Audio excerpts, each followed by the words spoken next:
জয় নিতাই। উপস্থিত আরো রিবাব কমিদা সকল গৌর ভক্তবৃন্দ, সবার শ্রীচরণে আমার কোটি কোটি দণ্ডবত প্রণাম।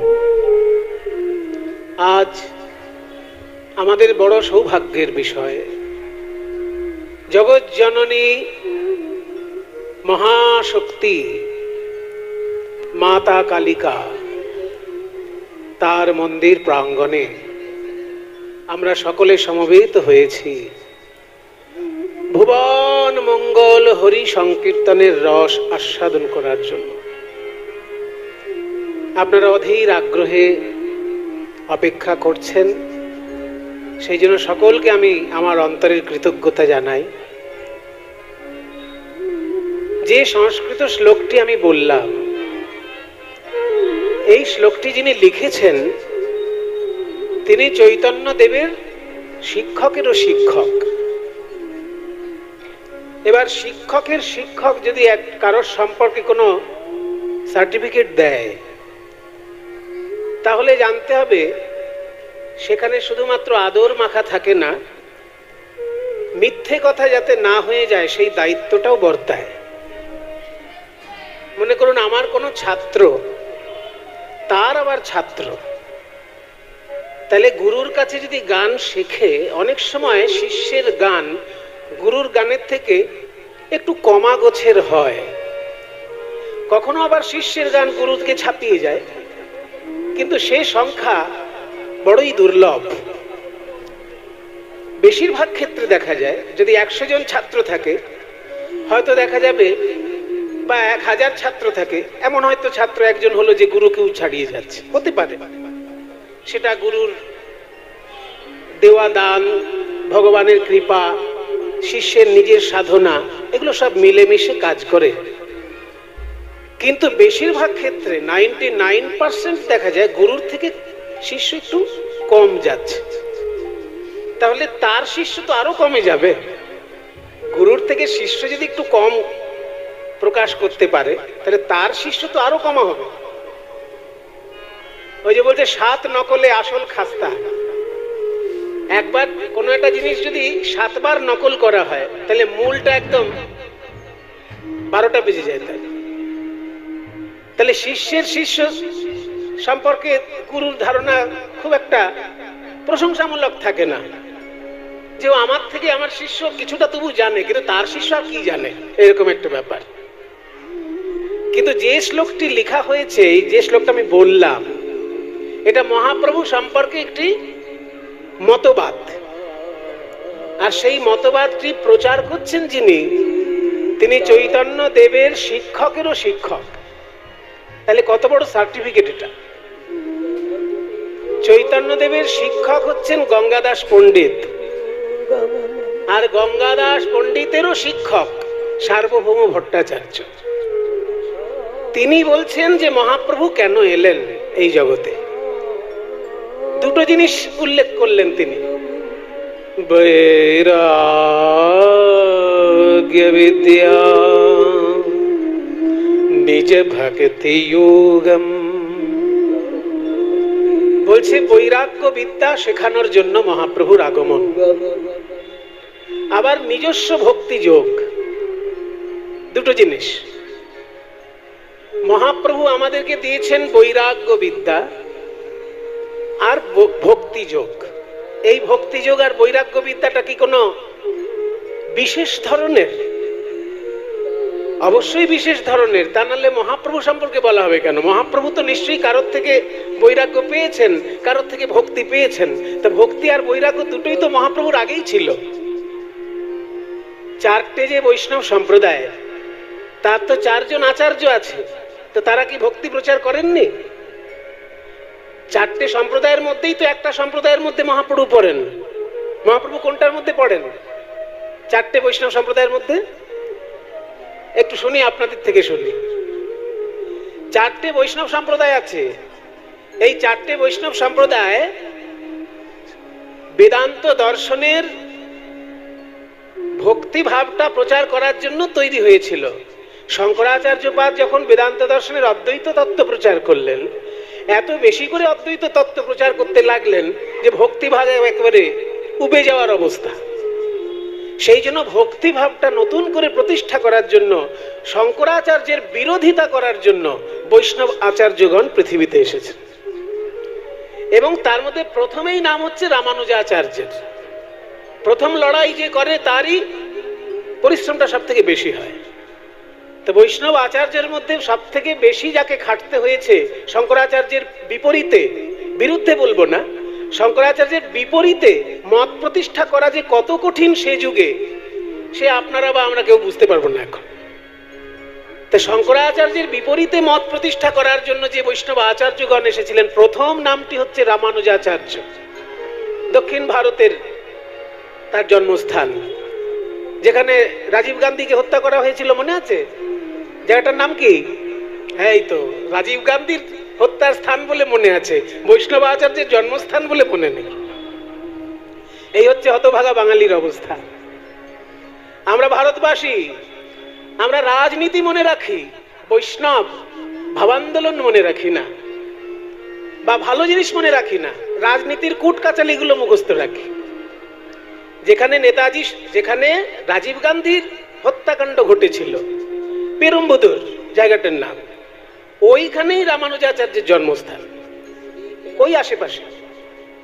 তাহলে এই যে রামানুজাচার্য দক্ষিণ ভারতের বড় বৈষ্ণবাচার্য, তারপরে আরো বৈষ্ণবাচার্য আছেন, নিম্বার্কাচার্য আছেন, বিষ্ণুস্বামী আচার্য আছেন, মধ্বাচার্য আছেন। এই মধ্বাচার্য সম্প্রদায়তেই চৈতন্য মহাপ্রভু দীক্ষিত। তাহলে যে চারটে বৈষ্ণব আচার্যের কথা বললাম, তার মধ্যে মধ্বাচার্য সম্প্রদায়ে চৈতন্য মহাপ্রভু দীক্ষিত বলে আমরা জানি। তাহলে তার আগেই তো ভক্তি ছিল, মহাপ্রভুর আগেও তো ভক্তি ছিল। তাহলে কেন বলল ভক্তি যোগ দেবার জন্য মহাপ্রভুর আশা? আর মহাপ্রভুর আগেও তো বৈরাগ্য ধর্ম ছিল। শঙ্করাচার্যপাদ বাল্যকালে গৃহত্যাগ করেছেন সনাতন ধর্মের দুর্দশা দেখে। সনাতন ধর্ম যখন বৌদ্ধ ধর্মের আক্রমণে একেবারে ধূলিসাৎ হয়ে যাওয়ার মতন পরিস্থিতি, তখন শঙ্করাচার্যপাদ সনাতন ধর্মের প্রতিষ্ঠা করার জন্য অতি শিশুকালে গৃহত্যাগ করলেন, সন্ন্যাস গ্রহণ করলেন অল্প বয়স। তাহলে বৈরাগ্য তো আগে থেকেই রয়েছে। শঙ্করাচার্যের অনেক আগে, 2500 বছর আগে, মানে আমাদের থেকে 2500 বছর আগে বুদ্ধদেব, তিনিও তো গৃহত্যাগ করেছিলেন জগতের কল্যাণের জন্য। রাজবাড়ির ছেলে হয়ে ভিক্ষা করে জীবন কাটালেন মানুষের কল্যাণ চিন্তা করবেন বলে। তাহলে বুদ্ধদেবের বৈরাগ্য ছিল, শঙ্করাচার্যের বৈরাগ্য ছিল। চৈতন্য মহাপ্রভু তো সেই তুলনায় অনেক আধুনিক, ওনারা তো অনেক প্রাচীন যুগের লোক, বৈরাগ্য তো আগে থেকেই আছে, ভক্তি তো আগে থেকেই আছে। তাহলে মহাপ্রভু কি বৈরাগ্য দিলেন আর কি ভক্তি দিলেন? কেন বলছেন সার্বভৌম ভট্টাচার্য বৈরাগ্য বিদ্যা নিজ ভক্তি যোগম? বৈরাগ্য বিদ্যার নিজের ভক্তি যোগ শিক্ষা দেওয়ার জন্য তার আশা। এখানে বলা হচ্ছে বৈরাগ্য বিদ্যা রূপে প্রচার করা, এটা মহাপ্রভুর লক্ষ্য ছিল। আমরা বিদ্যার অংশ হিসেবে কখনো বৈরাগ্য শিখি কি? এই ছোট ছোট বাচ্চারা আছে, তোরা বল, তোরা যে স্কুলে পড়িস সেই স্কুলে কোনোদিন শেখানো হয়েছে বৈরাগ্য কাকে বলে? শেখানো হয়েছে ইতিহাস, শেখানো হয়েছে ভূগোল, শেখানো হয়েছে 2 আর 2 4 হয়, 4 থেকে 2 বাদ গেলে 2 হয়। অঙ্ক শেখানো হয়েছে, ইংরেজি শেখানো হয়েছে, ইতিহাস, ভূগোল, জীবন বিজ্ঞান, ভৌত বিজ্ঞান, একেবারে ভরে দিয়েছে বিদ্যায় বিদ্যায়। কিন্তু বৈরাগ্য বিদ্যা কই? যেটা ভারতবর্ষের আসল পরিচয়। বুদ্ধদেব যে বিদ্যার জন্য রাজার ছেলে হয়ে বাড়ি ছাড়লেন, শঙ্করাচার্য বাল্যকালে যে কারণে বাড়ি ছাড়লেন, সেই বৈরাগ্য বিদ্যার শিক্ষা কোন বিদ্যালয়ে দেওয়া হয় কি? বিদ্যালয়ে তৈরি করা হয় ছাত্রছাত্রী যাতে তারা বড় হয়ে একটা চাকরি পায়, জীবনটা কাটিয়ে দেয়। বৈরাগ্য বিদ্যা শিক্ষা হচ্ছে কোন বিদ্যালয়ে? কোথাও হয় না। এটাই আমাদের দুর্ভাগ্য যে আমাদের ভারতবর্ষের আসল শিক্ষা বিদ্যালয়ে দেওয়া হয় না। যদি কোনো ভাগ্যবান মানুষ একজন বড় সন্ন্যাসীর সংস্পর্শ পায় তবেই সে জানতে পারে বৈরাগ্য কাকে বলে। তাহলে বিদ্যালয়ে গিয়ে কোনোদিন বৈরাগ্য কেউ শিখতে পারে না।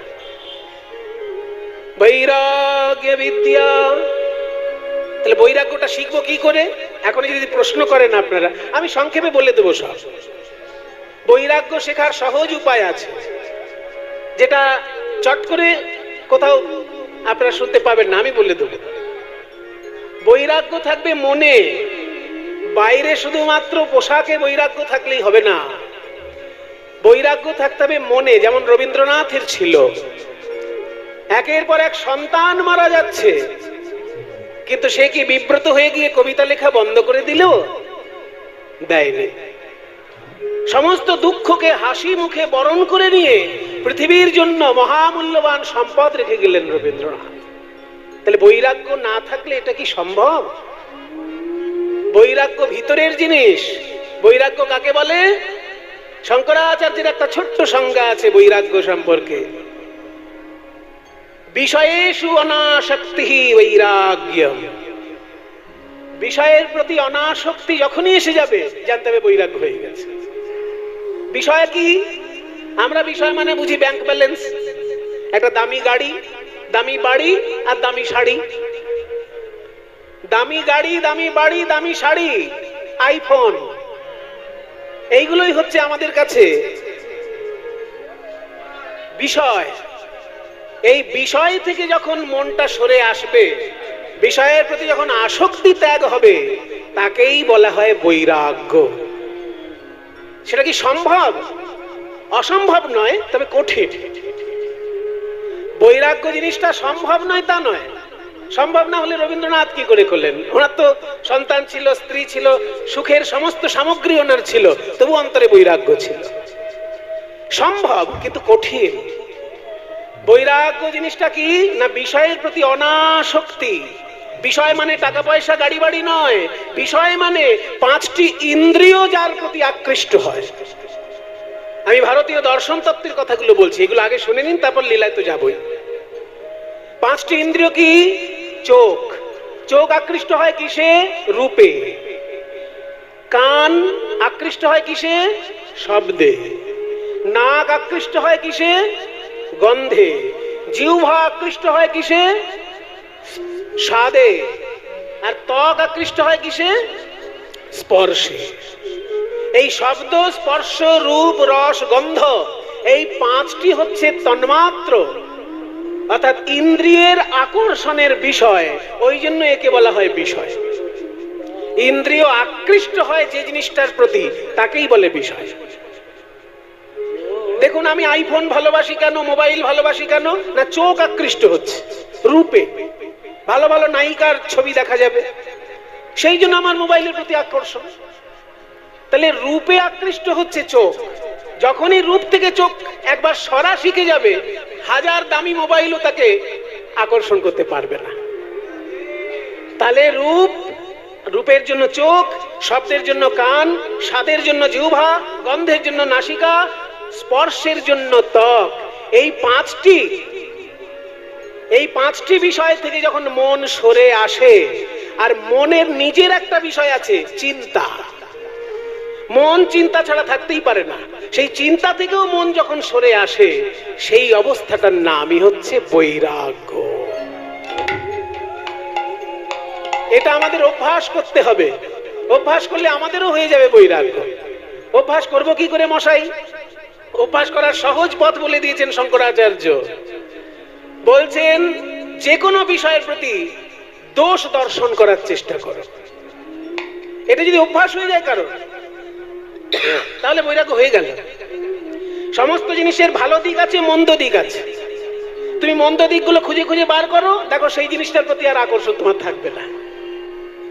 কাজে আমি যদি শুধু ভালো দিকগুলো অন্বেষণ করি, তাহলে আমি আরো ভোগের মধ্যে ডুবে যাব। কিন্তু তার ক্ষতিকারক দিকগুলো যদি আমি আবিষ্কার করতে পারি, তখন সেখান থেকে আমার মন সরে আসবে। তাই যে কোনো বিষয়ের ক্ষতিকারক দিকটা যদি আমি আবিষ্কার করি, নিজে নিজে আবিষ্কার করি, খুঁজে বার করি, তাহলেই আমার ভিতরে বৈরাগ্য আসবে। এই বৈরাগ্যটা যদি না আসে তাহলে সুস্থ চিন্তা, সুস্থ ভাবনা, সুন্দর ভাবনা করা যায় না। পৃথিবীতে যত বড় বড় আর্টিস্ট এসেছেন সবার ভিতরেই বৈরাগ্য ছিল, তাই তারা নিত্য নূতন সৃষ্টি করতে পেরেছেন। বৈরাগ্য আমাদেরকে সৃষ্টি করার জন্য, নিত্য নূতন সাধনার জন্য এগিয়ে দেয়। সেই বৈরাগ্য আগে থেকেই ছিল, কিন্তু মহাপ্রভু আমাদের যে বৈরাগ্য শেখালেন সেই বৈরাগ্য হচ্ছে রসে রসায়িত বৈরাগ্য, শুকনো বৈরাগ্য নয়। এই জন্য অন্যান্য বৈরাগ্যের থেকে মহাপ্রভু বৈরাগ্যটা আলাদা। অন্যান্য বৈরাগ্য শুকনো বৈরাগ্য, যেগুলো আমি জ্ঞানের কথা বললাম একটু আগে, ওগুলো শুকনো বৈরাগ্য। কিন্তু মহাপ্রভু বললেন বৈরাগ্য থাকবে অন্তরে, কিন্তু রস আস্বাদনের মতন একটা স্পৃহা ভিতর থেকে থাকবে, রস মাখানো বৈরাগ্য। সেটাই মহাপ্রভুর অবদান। আর ভক্তি আগে থেকেও ছিল, কিন্তু মহাপ্রভু যে ভক্তি দিলেন সেটা হচ্ছে মধুর রসে রসায়িত ভক্তি। ভগবানকে প্রিয়তম ভেবে, নিজেকে প্রিয়তমা চিন্তা করে, বা রাধারানীকে প্রিয়তমা চিন্তা করে নিজেকে রাধারানীর চরণের দাসী চিন্তা করা, এই ভাবনাটা মহাপ্রভুর আগে আমরা পাইনি। এই নতুন ভাবনা মহাপ্রভু আমাদেরকে দিলেন। তাই সার্বভৌম বলছেন, বৈরাগ্য বিদ্যা নিজ ভক্তি যোগম শিক্ষার্থমেক পুরুষ পুরাণ শ্রীকৃষ্ণ চৈতন্য শরীরধারী কৃপা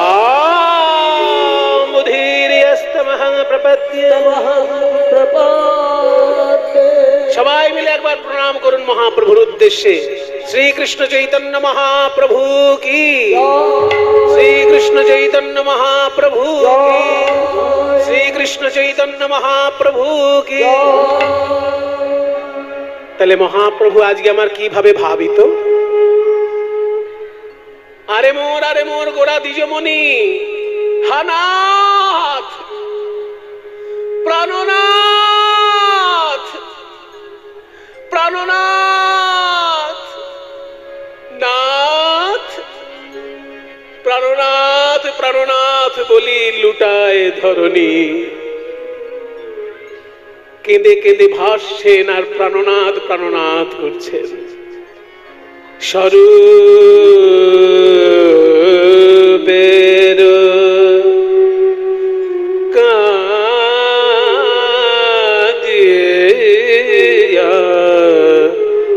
কাঁদিয়া রজনী পোহায়,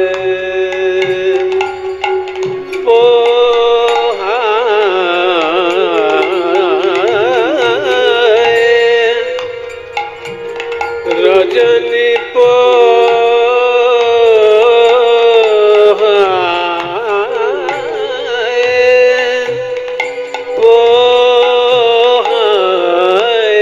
কাঁদিয়া রজনী রজনী বহায় বহায়, কাঁদিয়া রজনী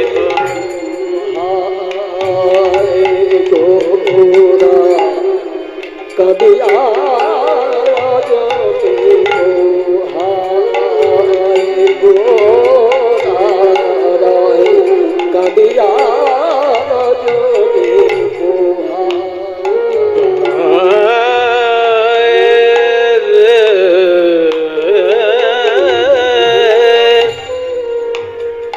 বৃন্দাবনে রাধারানী যেমন শত বর্ষ ধরে কেঁদেছিলেন কৃষ্ণ বলে, সেই ভাব আজকে মহাপ্রভুর মধ্যে ফুটে উঠেছে। বৃন্দাবনে যখন রাধারানী কষ্ট পেতেন, কখনো ললিতার গলা জড়িয়ে ধরে কাঁদতেন, কখনো বিশাখার গলা জড়িয়ে ধরে কাঁদতেন।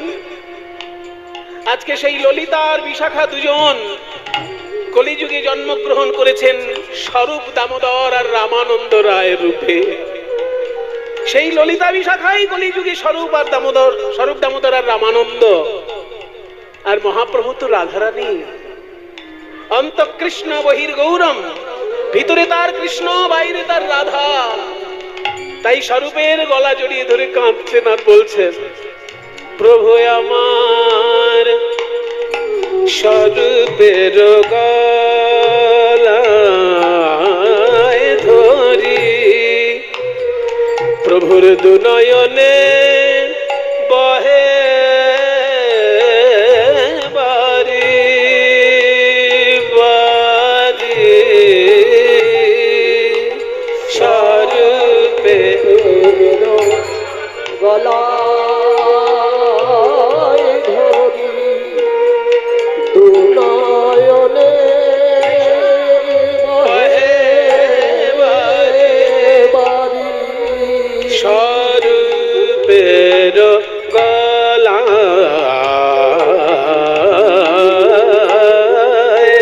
গলায় ধরি প্রভু আমার দুনয়নে বহে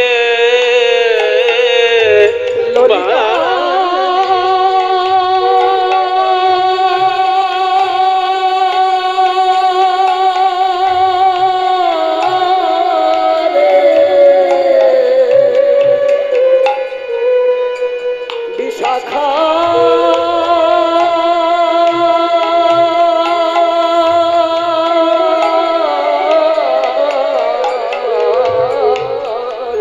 বল কেন আসিল না কেন আসিল না কেন আসিল না আমার প্রাণের শ্যামরায় শ্যামরায় কাঁদিয়া রজনী পোহায় কাঁদিয়া রজনী কাঁদিয়া রজনী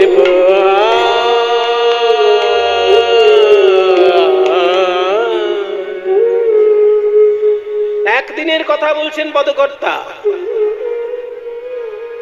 একদিন একটা সাধারণ মানুষ প্রতিদিনই যায় স্নান করে জগন্নাথ মন্দিরে প্রণাম করে, তারপর কাজে লেগে যায়।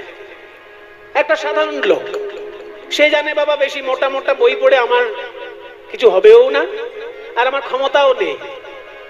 যারা কীর্তন করে, যারা ভাগবত পাঠ করে, তারা মোটা মোটা বই পড়ুক গে যাক ঠাকুরকে নিয়ে, আমি কি করবো?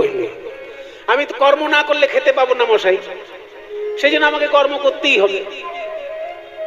তাই লোকটি একটা ভালো ভাবনা ভেবে নিয়েছে যে আমি ভোরবেলা উঠবো, সমুদ্রে স্নান করব, আর সমুদ্র থেকে জগন্নাথের মন্দির প্রায় 2 কিলোমিটার রাস্তা।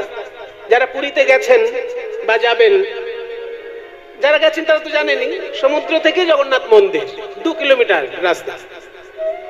এই রাস্তাটা হেঁটে আসেন, জগন্নাথ মন্দিরে প্রণাম করেন। ওই হেঁটে আসার সময় কিন্তু কারোর সঙ্গে গল্প গুজব করে না। ওই আলুর দাম কত, পটলের দাম কত, ওসব গল্প সারাদিন সময় আছে। কিন্তু এই স্নান করার পর আর ঠাকুরকে প্রণাম করার আগে আমি কারোর সঙ্গে গল্প করব না। এই সময়টা আমার ঠাকুরের জন্য। তাই 2 কিলোমিটার যখন সে হেঁটে যায়, কৃষ্ণ নাম করতে করতে যায়। আর ওই রাস্তার ধারেই কিন্তু মহাপ্রভুর মন্দির, যেখানে মহাপ্রভু থাকতেন পুরীধামে, গম্ভীরা রাধাকান্ত মঠ। ওই মন্দিরটা কিন্তু ওই রাস্তার ধারেই পড়ে।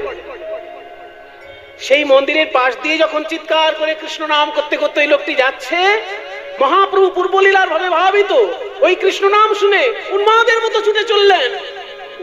উন্মাদের প্রায় গোরা ছুটি ছুটি ধার,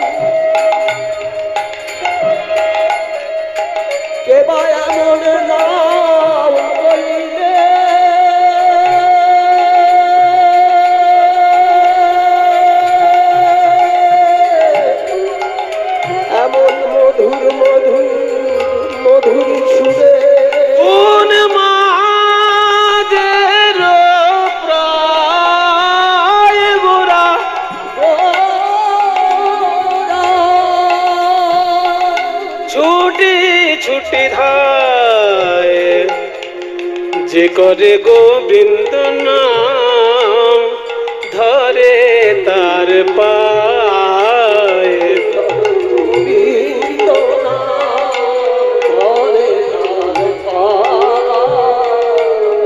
ওই যে সাধারণ মানুষটি কৃষ্ণ নাম করতে করতে যাচ্ছেন, মহাপ্রভু ছুটে এসে যখনই তার পায়ে পড়ে গেলেন, লোকটির কি অবস্থা হয় ভাবুন। শাস্ত্র কিছু জানে না, আর জানার প্রয়োজনও বোধ করে না, কিন্তু এইটুকু খবর রেখেছে যিনি জগন্নাথ তিনিই বর্তমানে চৈতন্য মহাপ্রভু। পুরীধামে সবার মুখে মুখে এটা রটে গেছে যে বাসুদেব ঘোষ কহে জোর করি হাত, যেই গৌর সেই কৃষ্ণ সেই জগন্নাথ। যিনি কৃষ্ণ তিনিই সাক্ষাৎ জগন্নাথ, আর তিনিই বর্তমানে চৈতন্য মহাপ্রভু। আর সেই মহাপ্রভু যখন পায়ের কাছে এসে পড়লো, লোকটির কি অবস্থা হয়। লোকটি কেঁদে কেঁদে বলছে, প্রভু আপনি কি করছেন, দয়া করে আমাকে ছেড়ে দিন, আমি অত বড় ভক্ত নই প্রভু, আপনি আমার পায়ে হাত দিলে আমার নরকেও জায়গা হবে না। গৌর সুন্দর বলছেন, না ভাই, তুমি যখন কৃষ্ণ নাম করেছো তুমি বলতে পারবে আমার কৃষ্ণ কোথায়। জানো যদি আমায় বলে দাও গো, জানো যদি আমায়, যদি আমায়,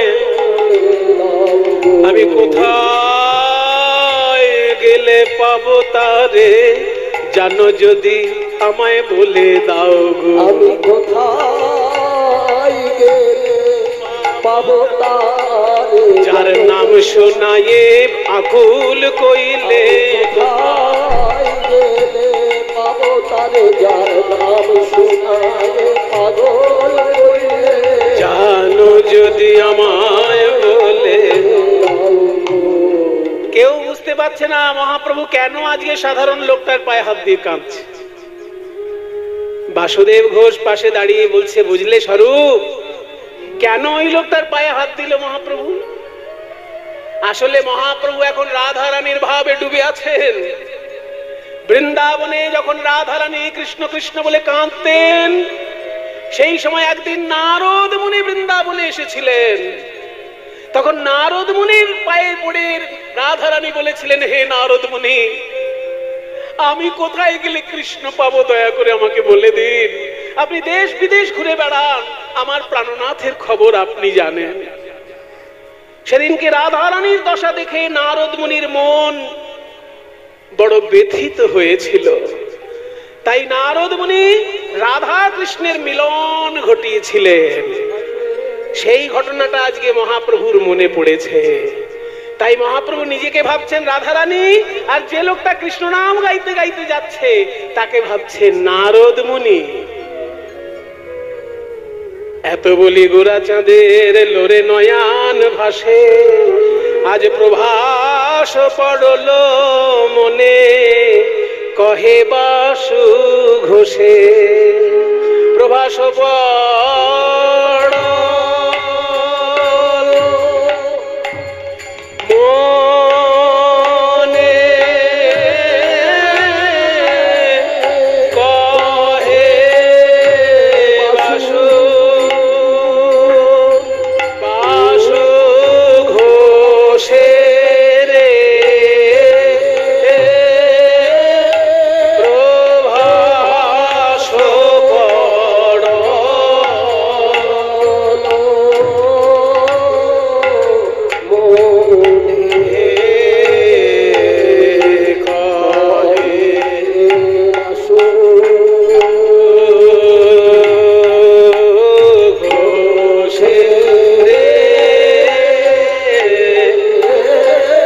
প্রভাস পড়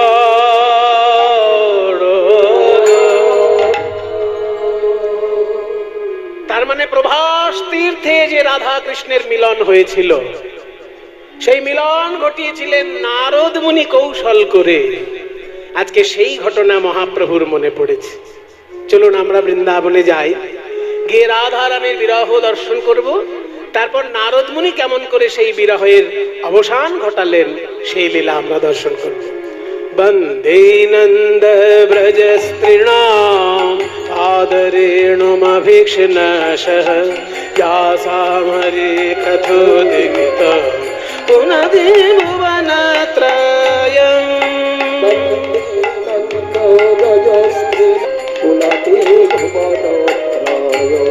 हरो हरि नयन भरि हरो हरि नयन भरि गोपी बल्लभ राधा मदन मोहन सबाई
ठाकुर की निजो निजो श्री गुरु महाराज की मधुमय श्रीधाम वृंदावन। माँ काली महाशक्तिर प्रकाश। এই শক্তির প্রকাশ দু রকমের। জীব গোস্বামীপাদ ব্যাখ্যা করে বলেছেন, রাসলীলার ব্যাখ্যায় জীব গোস্বামীপাদ খুব সুন্দর বলেছেন। ওই যে বলছে না, রাসলীলা মহামায়ার যোগ মায়াম উপাশ্রিত, যোগ মায়াকে আশ্রয় করে রাসলীলা। সেখানে মায়া শব্দটা ব্যাখ্যা করছেন যে মোহ মায়া যিনি ঘটান তিনি সাধারণ মায়া, আর যিনি মোহ মায়া থেকে মুক্তি ঘটান তিনি হলেন যোগ মায়া। যোগ মায়া আর মহামায়ার মধ্যে পার্থক্য কি করলেন? বলছে মার্জার ন্যায়ে না সিদ্ধতি। মার্জার মানে কি? মার্জার মানে কি?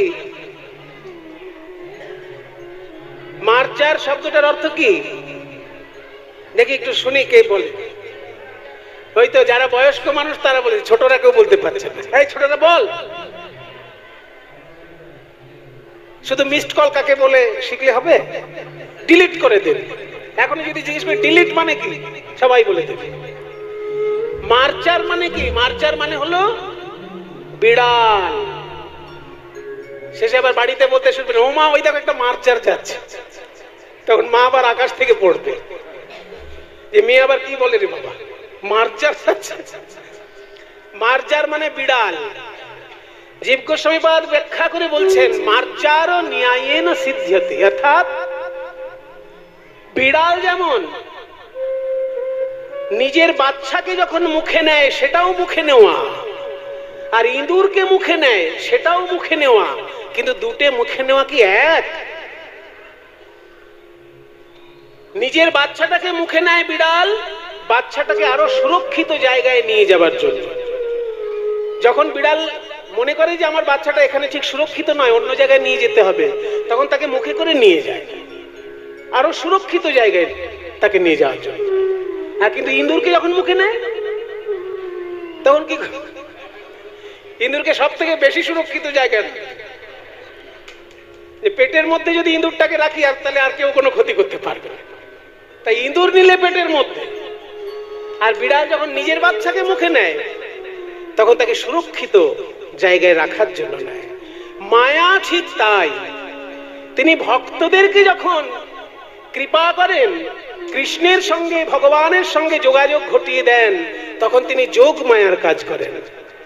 আর যখন দেখেন এই জীবের কিছুতেই কৃষ্ণ ভক্তি হবে না, তখন তাকে নানা রকম বিষয় দিয়ে ভুলিয়ে রেখে বিষয়ের মধ্যে দিয়ে জীবনটা তা পার করে দেয়, ভগবানের থেকে দূরত্ব তৈরি করে দেয়। একই মায়ার কাজ। কখনো আমাদের মোহ দিয়ে আমাদের মাথা গুলিয়ে দেয়, আবার সেই মায়াই ভগবানের সঙ্গে যখন যোগাযোগ করিয়ে দেয়, তখন সে বিড়াল নিজের সন্তানের প্রতি যে আচরণটি করে সেই আচরণটি করছে। তাই সেই মহামায়াই আজকে আমাদের এখানে কালী মা রূপে পূজিত। সেই মাকে স্মরণ করে আমরা বৃন্দাবনের বিরহ আগে দেখি, আর দেখুন সেই যোগমায়াই কিন্তু বড়িমাই রূপে আবার রাধা কৃষ্ণের মিলন ঘটিয়ে দেয় বৃন্দাবনে। তা বৃন্দাবনে আজকে বিরহ দশাটি কেমন? রাধারানী 100 বছর ধরে কেঁদেছেন কৃষ্ণ কৃষ্ণ বলে। যুগায়িতং নিমেষেণ চক্ষুষা প্রাবৃষায়িতং শূন্যায়িতং জগৎ সর্বং গোবিন্দ বিরহেণ মে। শূন্যায়িতং জগৎ সর্বং গোবিন্দ বিরহেণ মে। কৃষ্ণ বিরহে আমার ত্রিভুবন শূন্য বলে মনে হয়। শুনো মোর হতবিধিব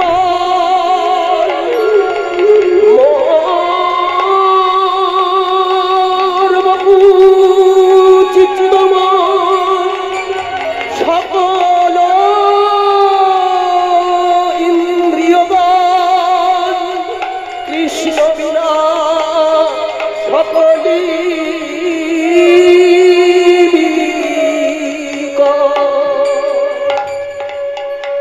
প্রিয়জন যখন কাছে থাকে না, তখন দেখবেন মনে দুঃখ উদয় হলে প্রিয়জনের ছবির কাছে গিয়ে কথা বলে।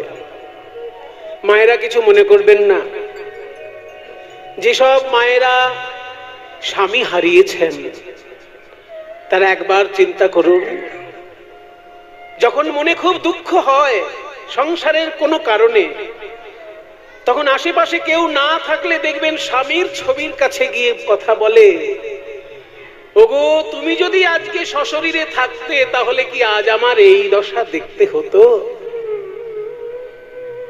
তাই দুঃখ যখন আসে তখন প্রিয়জনের ছবির কাছে দুঃখ প্রকাশ করে। রাধারানীর কাছে তো ছবি আগে থেকে রাখা নেই, তাই নিজে হাতে শ্রীকৃষ্ণের ছবি আঁকছেন আর সেই ছবির কাছে দুঃখ নিবেদন করছেন রাইধনী। আরে কিবা পদটি হলো কৃষ্ণ কৃষ্ণ বলি কাঁদে বাহু তুলি, বলে বধূ গেল কোথা। এখানে বধূ মানে বন্ধু, বয়ে চন্দ্রবিন্দু ধয়রস্যু, বধূ মানে বন্ধু, আর শুধু ব ধয়ে দীর্ঘ, বধূ মানে স্ত্রীলোক। তাহলে বয়ে চন্দ্রবিন্দু ধয়স্যু, বধূ মানে বন্ধু। বলে বধূ গেল কোথা, মৃত্তিকায় উপরে মূরতি আঁকিয়া তার শনে কহে কথা। দেখো দেখো রাইধনী আমার কিবা কৃষ্ণ,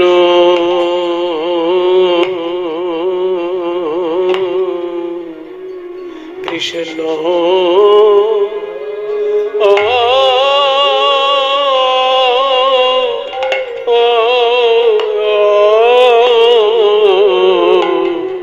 কৃষ্ণ বলি, কৃষ্ণ বলি কাঁদে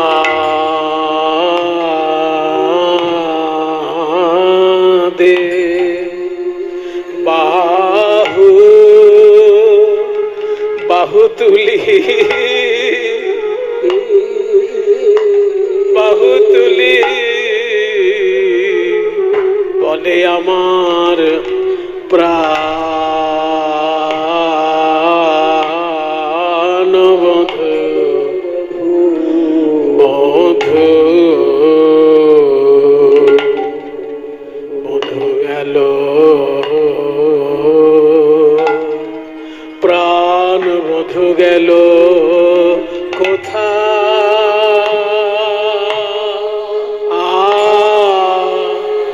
আমারে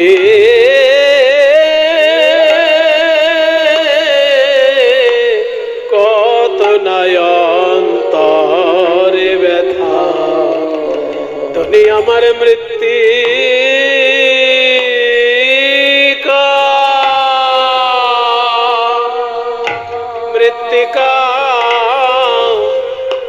উপরে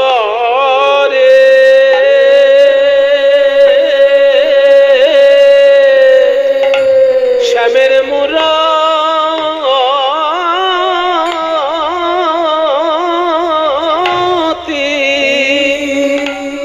শ্যামের মূরতি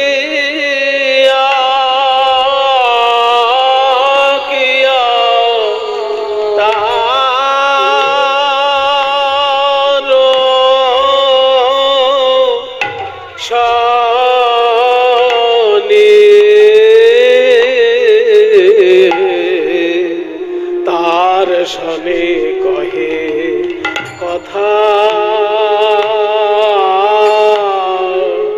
ধনীর আমার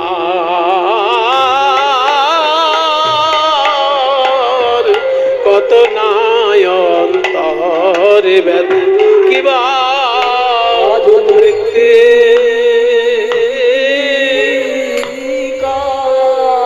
মৃত্তিকায় উপরে শ্যামের মূর্তি মূর্তি আঁকিয়া বলে পরাণ মধু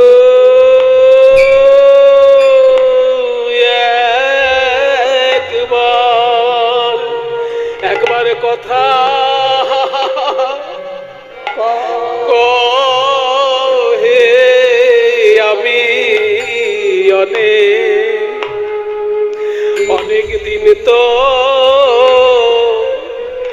অনেক দিন তো শুনি নাই হে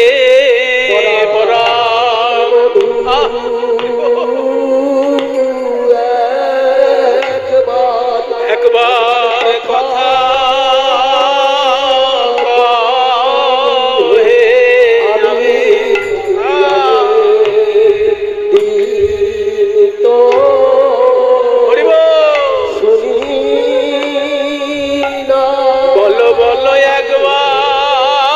কথা বলো ওগো প্রাণনাথ তোমার কথা তো কেবল কথার কথা নয় তোমার কথা হলো ব্যথা জুড়ানো কথা এইবার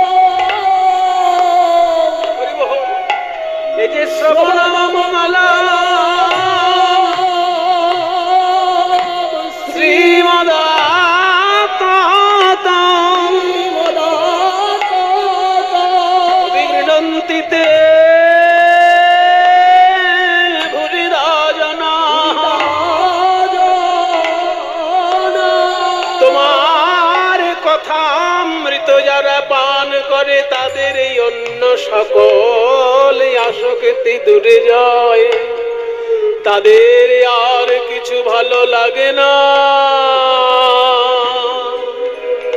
কৃষ্ণের মধুর বাণী যেন অমৃতের তরঙ্গিনী তার প্রবেশ নাহি যে শ্রবণে করি চিত্র সম জানিও সেই শ্রবণ তার জন্ম হইল অকারণে কথা বলো বধূ হে আমি অনেক দিন তো শুনি নাই না না শুনি নাই পরাণ বধূ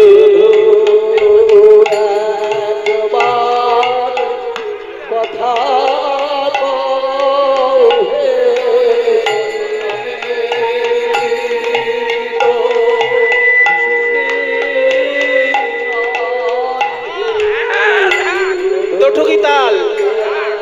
তিন চার ছন্দ, এগুলো কীর্তনের অলংকার, এগুলো আসল সম্পদ কীর্তনের। এই দেখুন, 1 2 3 4 5 6 7 8 9 10 11 12 13 14 1 2 3 1 2 3 4 1 2 3 1 2 3 4 ধা ধেনে ধেনে নাক ধেনে নাক ধেনে তা ধেনে ধেনে নাক ধেনে 1 2 3 4 5 6 7 8 9 10 11 12 13 14 1 2 3 4 5 6 7 8 9 10 11 12 2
একটু আপনাদের কাছে করজোড়ে নিবেদন, এই যে এত সুন্দর মায়ের মন্দির, এত সুন্দর এখানে একটা পরিবেশ, এ সত্যিই খুবই মঙ্গলজনক পাড়ার পক্ষে, সমাজের পক্ষে। তাই মঙ্গলময় এই মন্দির প্রাঙ্গণকে আপনারা সকলে মিলে সহযোগিতা করে আরো সুন্দর করবেন। এই কমিটির দাদা ভক্তবৃন্দ আপনাদের কাছে যাচ্ছে আঁচল নিয়ে মায়ের সেবার উদ্দেশ্যে। যে যেমন পারেন মায়ের সেবা এবং সমাজের কল্যাণ, এই সেবার উদ্দেশ্যে আপনারা যে যেমন পারবেন প্রাণ ভরে এই ভিক্ষার থলিতে আপনারা দান করবেন। কারা কারা যাবেন একটু যান। এই আঁচল নিয়ে এই যে দাদা যাচ্ছেন, বসন্ত দা এবং আরো যারা যারা আছেন আপনাদের কাছে ভিক্ষার থালা নিয়ে যাচ্ছেন মায়ের সেবার জন্য। যে যেমন পারবেন প্রাণ ভরে আপনার মায়ের জন্য দান করবেন। তার রাধারানী আজকে ছবি আঁকছেন, ছবি শুরু করবে কোত্থেকে? ছবি আঁকা কোথা থেকে শুরু করে? যারা ছবির মাস্টার মশাই তারা এগুলো বলতে পারবে। আমাদের ধারণা অনুযায়ী দেখবেন কেউ ছবি আঁকতে গেলে আগে মুখে মণ্ডল একটা গোল দিয়ে আগে মুখের রূপটা দেয়, তারপর বাকি মুখের হিসাবে বাকি অঙ্গ প্রত্যঙ্গ তৈরি করে। কিন্তু রাধারানী মুখ আঁকতে গিয়েও আঁকলেন না। কোথা থেকে আঁকা শুরু করলেন? এই যে কোমর থেকে আঁকা শুরু করলেন। কিবা আঁকিয়া সে কোটি পরাইল ধটি, কত না যতনে প্যারি। রাখিয়া সে কোটি পরাইল ধটি, কত না যতনে প্যারি। দুনিয়া আমার,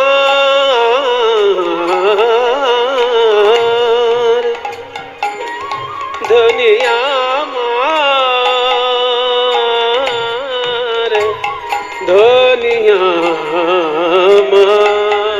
ও রাখিয়া সে কোটি পরাইল ধটি, কত না যতনে প্যারি।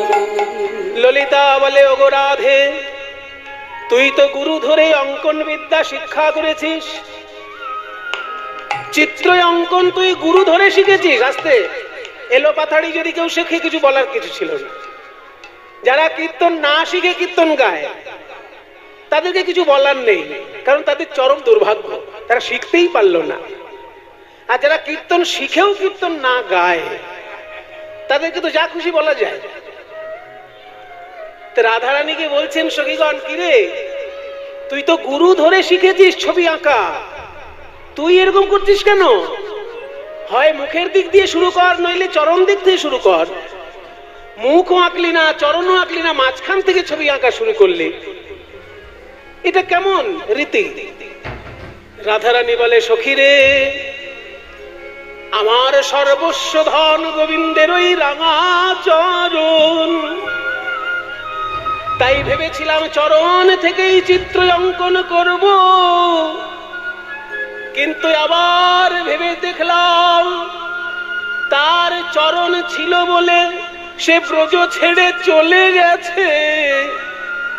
চিত্রের চরণে এঁকে দিলে চিত্র যদি ব্রজ ছেড়ে চলে যায়, তাহলে কি নিয়ে আর ঘরে রব? আমি তাই তো চরণ আঁকি নাই, তাই তো চরণ আঁকি নাই। আমি কেমন করে ঘরে রব? আমি তাই তো চরণ আঁকি নাই। আমি কেমন করে ঘরে রব? যদি চরণ পেলে চিত্র চলে যায়, কেমন ঘরে রব? চরণ পেলে চিত্র চলে যায়। আমি কেমন করে ঘরে রব? চরণ পেলে চিত্র চলে যাই গো। কেমন? আমি তাই তো চরণ আঁকি নাই। এইবার নাভি সরোবর আঁকিল, তারপর কতহু যত্ন করি। যেই নাভি অঙ্কন করেছে কোমরের পর, সখীরা বুঝে গেল ছবিটা উপরের দিকেই যাবে, কারণ কোমরের পর যদি হাঁটু আঁকতো তাহলে জানতে হবে নিচের দিকে যাচ্ছিল, কিন্তু যেহেতু কোমরের পর নাভি অঙ্কন করেছে তাহলে ছবিটা আবার উপরের দিকে যাচ্ছে। তারপর আর কি আঁকলেন? বাহু দুটি আঁকি ছলো ছলো আঁকি মুরলি দিল সে করে। বাহু দুটি আঁকি ছলো ছলো আঁকি মুরলি দিল সে করে। বলে একবার তেমন করে বাঁশি বাজাও, একবার তেমন করে বাঁশি বাজাও। তুমি আর দেখা দাও বা না দাও, তেমন করে বাঁশি বাজাও।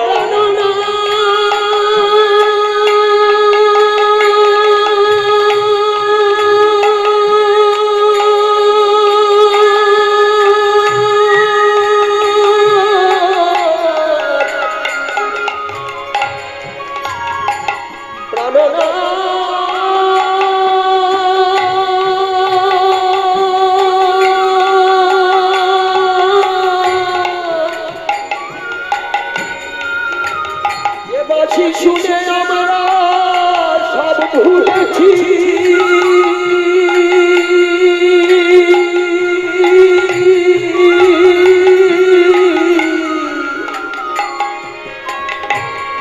আমাদের দেহ মন প্রাণ জীবন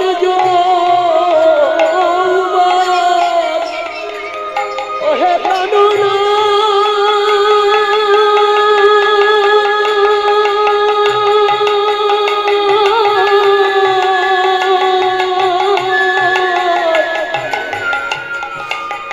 মধুর মধুর প্রাণে বাজাও বাঁশি,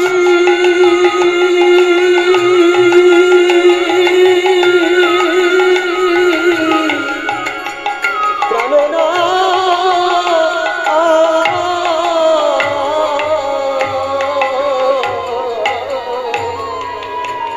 কম্বু কণ্ঠ কিবা অপরূপ শোভা বদন আঁকিল পরে। কম্বু কণ্ঠ, কম্বু মানে কি গো? বাচ্চাদেরকে আবার জিজ্ঞেস করি, বাচ্চাগুলো ভাবছে সাংঘাতিক অপরাধ করেছি আজকে কীর্তন শুনতে, শুধু আমাদেরকে নিয়ে পড়লো কেন রে বাবা? ওদেরকে নিয়ে পড়ার কারণ হচ্ছে ওরাই তো ভবিষ্যতে আমাদের সমাজের মেরুদণ্ড নাকি। এবার বাঙালির ছেলে হয়ে যদি বাংলাটা না জানে, সে তো বাঙালি জাতির লজ্জা। সেই জন্য ছোটদেরকে আমি একটু বেশি করে পাকড়াও করছি আজকে। কম্বু মানে কি? কম্বু, কম্বু মানে হলো শঙ্খ। এই যে মায়েরা যখন সন্ধ্যাবেলায় শঙ্খ বাজায় না, শাঁখ, ওটাকে বলে কম্বু। শাঁখের মুখের দিক থেকে দেখবেন গোল গোল ভাঁজ ভাঁজ দাগ আছে। ওই গোল গোল ভাঁজ ভাঁজ দাগ তেমনি গোবিন্দের গলায় আছে।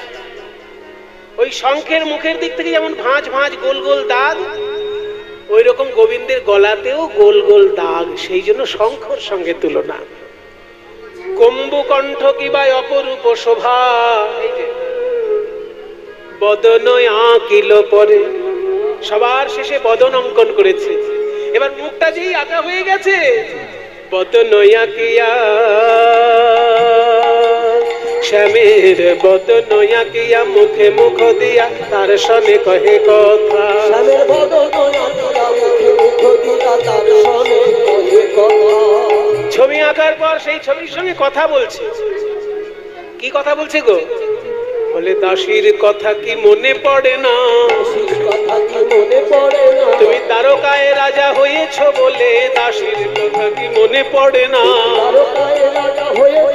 ওহে বৃন্দাবনের রাখাল রাজা, তুমি তারকায় রাজা হয়েছ বলে দাসীর কথা কি মনে পড়ে না। বদন আঁকিয়া মুখে মুখ দিয়া তার সনে কহে কথা। দাসী যদুনাথ কয়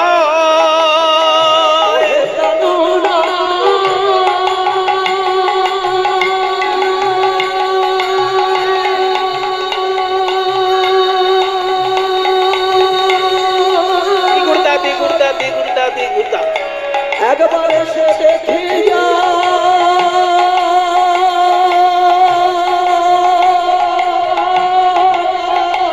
দাসে যদুনাথ কয়ে ওহে রসময় আসিয়া দেখো হেথা যদুনাথ কয় ওহে রসময় আসিয়া দেখো হেথা আসিয়া দেখো হেথা একবার এসে দেখে যাও হে একবার এসে দেখে যাও তোমার প্রেমময়ীর কি যে দশা একবার এসে দেখে যাও হে প্রেমময়ীর কি যে দশা বলতে হিয়া ফেটে যাও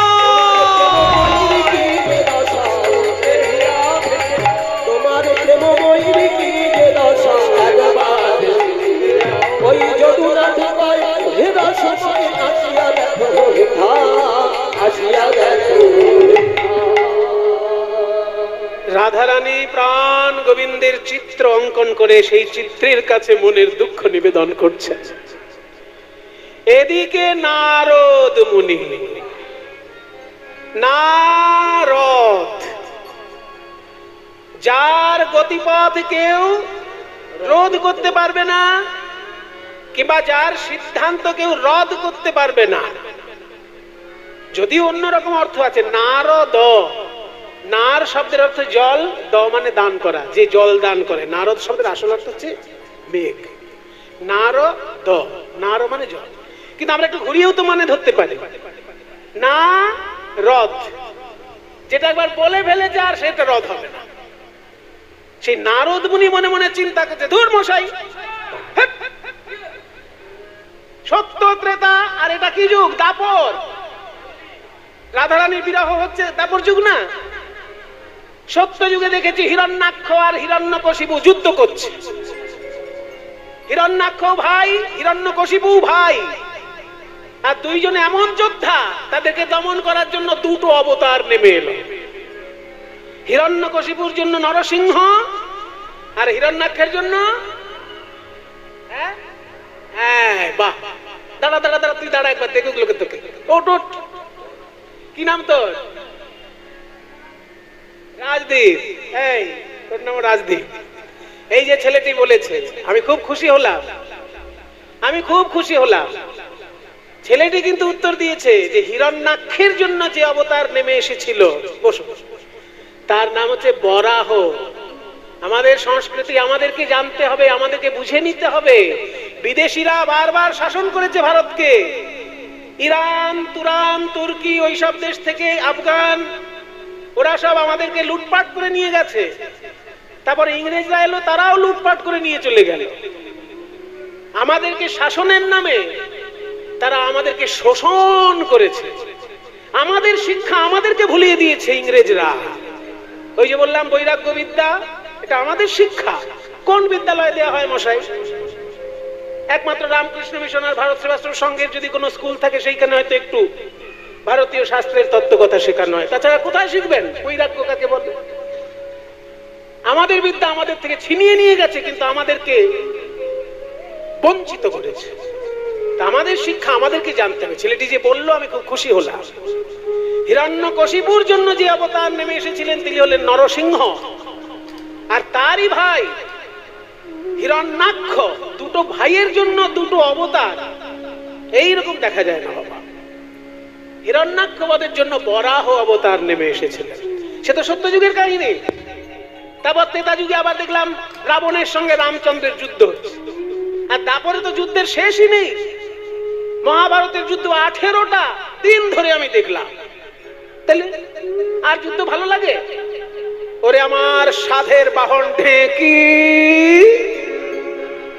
নারদের বাহন হচ্ছে ঢেঁকি।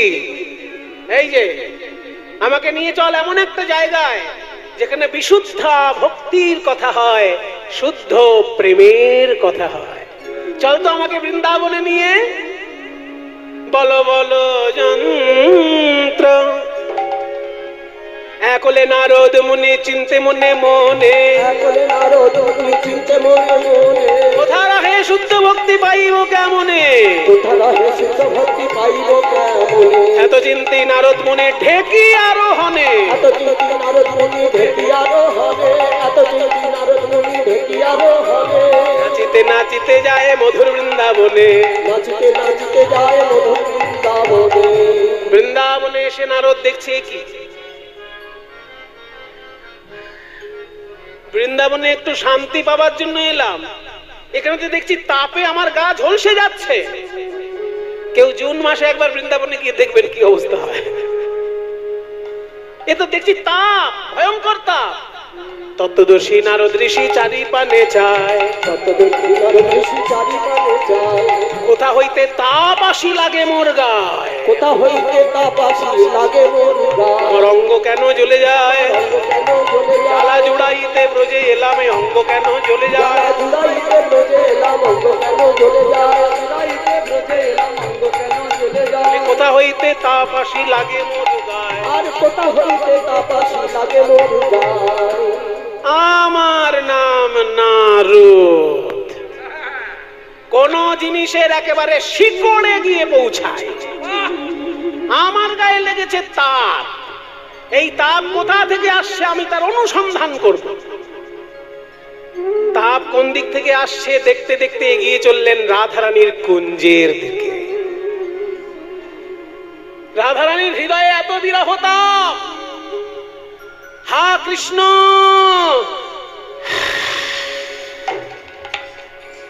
কৃষ্ণ বলে যখন একটা দীর্ঘ শ্বাস ফেলছেন, দপ করে আগুন জ্বলে যাচ্ছে, এত বিরহ তাপ। এই দৃশ্য দর্শন করে নারদ মুনি বড় ব্যথা পেলেন। আমি যুগে যুগে অনেক ঘটনা দেখেছি, কিন্তু এমন বিরহ তো দেখিনি।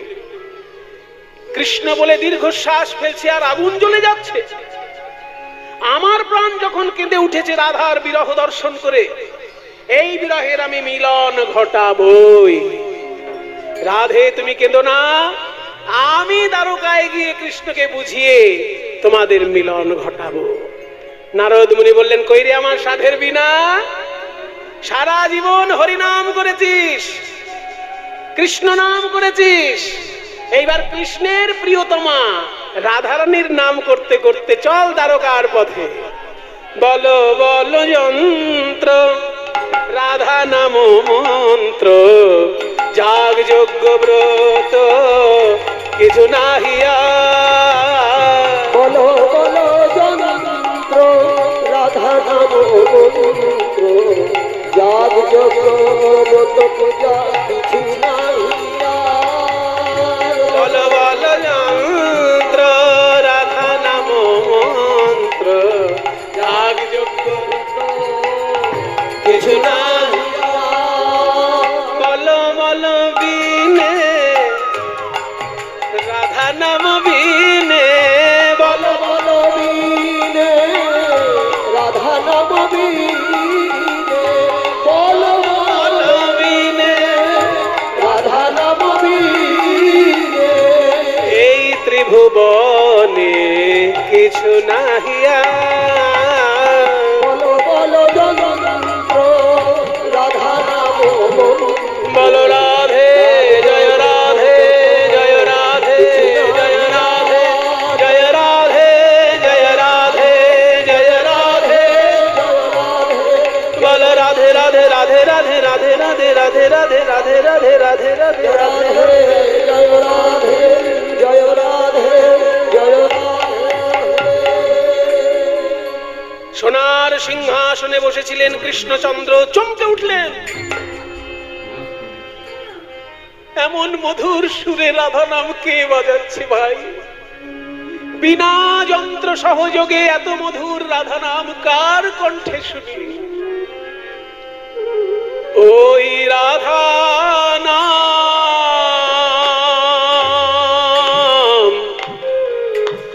রাধা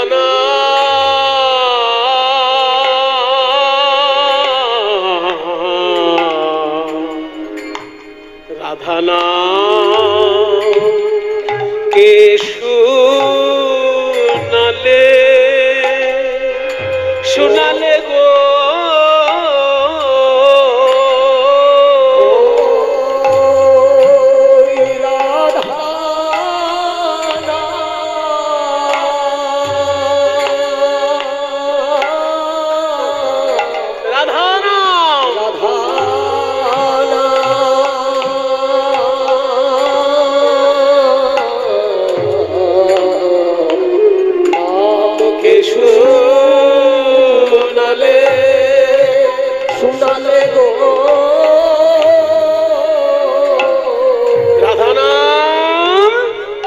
শুনাইয়া মোর মন প্রাণ জুড়াইলে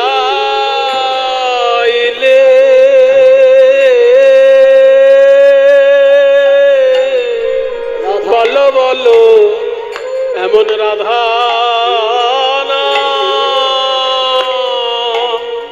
আমায় কি শুনালে এমন রাধা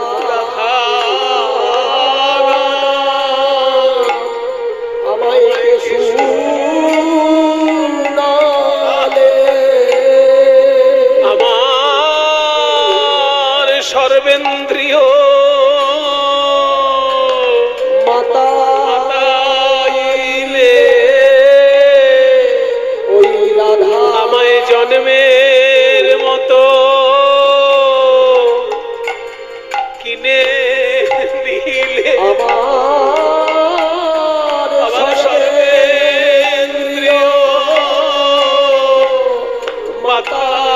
মাতাইলে আমায় জন্মে মতো রাধে কিনে আমার সর্বেন্দ্রিয় মাতা আমায় জন্মে মতো